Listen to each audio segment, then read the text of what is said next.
Assalamualaikum warahmatullahi wabarakatuh. Ya, sebelumnya perkenalkan, nama saya Muhammad Ilan Santo. Saya dari kelas biologi A semester 5.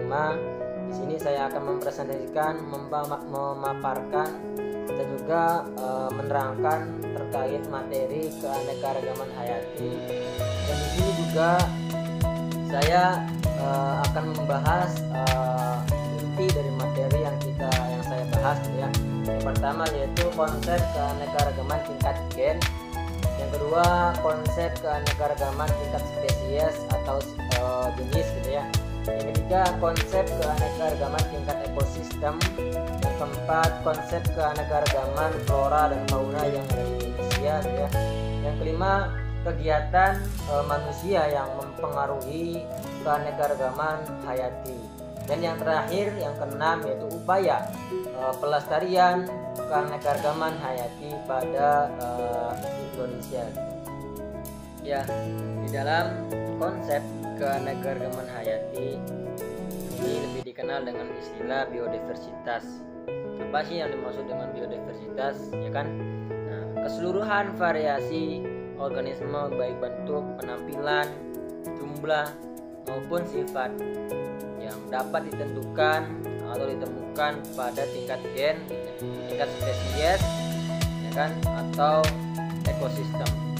Nah, dengan demikian gitu ya, antara ketiganya itu memiliki perbedaan antara berbagai organisme ataupun berbagai ekosistem. Pasti ada sebab. Sebabnya itu adanya variasi yang dimiliki oleh masing-masing organisme ataupun ekosistem. Nah, keanekaragaman hayati ini juga memiliki beberapa tingkatan. Yang pertama tingkat gen gitu ya. Tingkat gen ini merupakan variasi yang dapat ditemukan di antara organisme gitu ya, dalam satu spesies. Dalam satu spesies misalnya beberapa perbedaan ciri dan sifat yang ditemukan di antara sesama manusia walaupun sama-sama dalam satu spesies.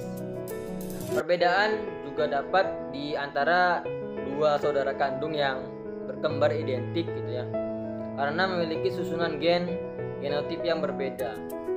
Nah, setiap susunan gen ini memiliki bentuk penampilan fenotip yang dibilang tertentu gitu. Yang kedua yaitu tingkat spesies. Di dalam tingkat spesies ini keanekaragaman di antara organisme yang tergolong dalam spesies yang berbeda. Misalnya teman-teman bisa coba lihat gitu ya, keanekaragaman di antara tanaman padi, jagung gitu ya, mangga dan kelapa, ataupun di antara hewan gitu ya, antara kucing, ayam dan burung merpati. Itu yang dinamakan dengan organisme yang tergolong dalam spesies yang berbeda, yang itu dinamakan dengan tingkat spesies. Yang ketiga yaitu keanekaragaman tingkat ekosistem. Keanekaragaman tingkat ekosistem ini yang dapat ditemukan di antara ekosistem. Nah, ini ada dua gitu ya, yaitu susunan biotik dan susunan abiotik. Nah, setiap jenis ekosistem di permukaan gitu ya, bumi tidaklah sama, jadi berbeda, ya kan. Tentu saja lingkungan biotik juga dipengaruhi oleh komposisi biotik suatu ekosistem.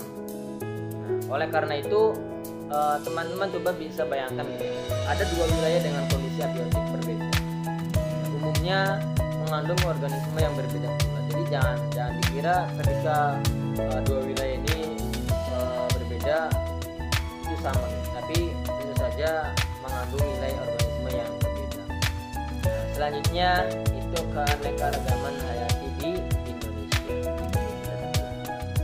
Nah, di dalam wilayah Indonesia ini sangat strategis karena posisi geografi gitu ya, suatu ekosistem di permukaan bumi juga dipengaruhi keanekaragaman. Nah, contohnya komposisi ekosistem hutan di daerah tropis akan berbeda dengan di daerah subtropis atau kutub. Nah, umumnya itu karena semakin jauh jarak yang memisahkan dua ekosistem akan semakin membesar perbedaan unsur biotik antara keduanya.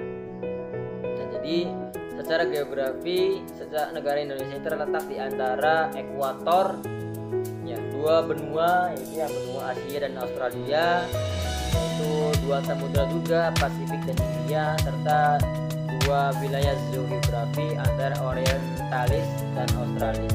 Itu luasnya pun negara kita mencapai 2 juta kilometer kuadrat dan luas lautan mencapai 6 juta kilometer kuadrat. Nah, kondisi ini tertentu juga menyebabkan Indonesia memiliki setidaknya itu ada 42 gitu ya, ekosistem yang berbeda dan masuk dalam satu kawasan yang disebut dengan mega biodiversitas. Nah, itu keanekaragaman hayati di Indonesia itu begitu luas. Makanya kita sebagai warga Indonesia harus bersyukur karena Allah telah melimpahkan kerahmatan kepada negara kita tercinta ini. Ya, selanjutnya kita bisa lihat di layar kita gitu ya. Yang pertama yaitu keanekaragaman flora. Jadi kita bisa melihat bahwasanya flora yang terdapat di Indonesia itu banyak sekali gitu. Makanya kita harus bersyukur. Terus juga yang kedua yaitu keanekaragaman fauna. Di sini ada hewan-hewan yang ada tentunya di Indonesia gitu. Ada komodo dan sebagainya. Makanya kita negara yang istimewa gitu.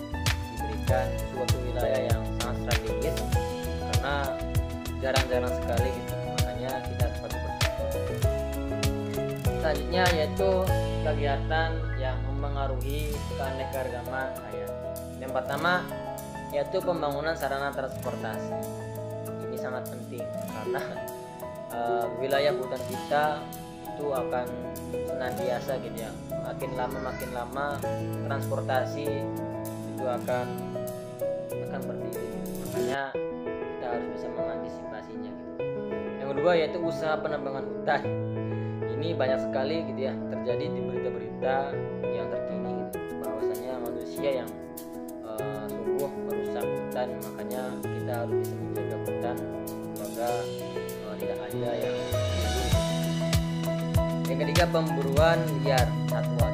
Ini makanya Indonesia itu melarang macam pemburu liar hewan gitu ya, karena udah ada di undang-undang kita. Yang keempat penggunaan bom dan bahan kimia berbahaya. Ini juga sangat mempengaruhi. Yang kelima itu pembuangan limbah. Ini juga sangat mempengaruhi dan juga makin banyak lagi. Ya, selanjutnya yaitu upaya pelestarian keanekaragaman hayati Indonesia. Yang pertama yaitu perlindungan alam umum. Di antaranya itu perlindungan alam ketat yang digunakan untuk kepentingan ilmiah, contohnya itu ujung kulon. Yang kedua yaitu perlindungan alam terbimbing, contohnya itu di Kebun Raya. Dan yang terakhir itu Taman Nasional. Ini kawasan pelestarian alam yang dikelola oleh pemerintah guna memanfaatkan kegiatan ilmu pengetahuan. Jadi ini yang dinamakan dengan upaya pelestarian keanekaragaman hayati di Indonesia. Ya, mungkin itu saja yang bisa saya sampaikan. Kurang lebihnya mohon maaf. Wassalamualaikum warahmatullahi wabarakatuh.